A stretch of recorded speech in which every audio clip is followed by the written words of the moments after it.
Hello guys, welcome back to the channel. Hope you're doing well and fine, and in today's video I'll be showing you how to close Robinhood account. So without wasting any time, let's just jump right on the video and make sure to watch this video till the end and follow the steps as well.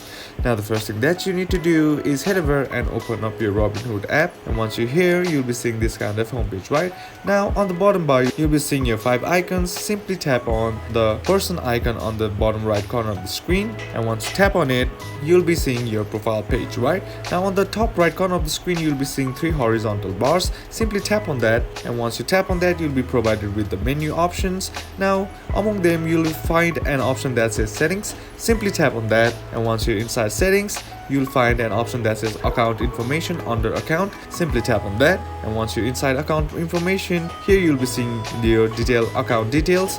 Scroll down, and here you'll find an option that says deactivate your account. Tap on that, and once you tap on that, here you'll be sent to this close your account page.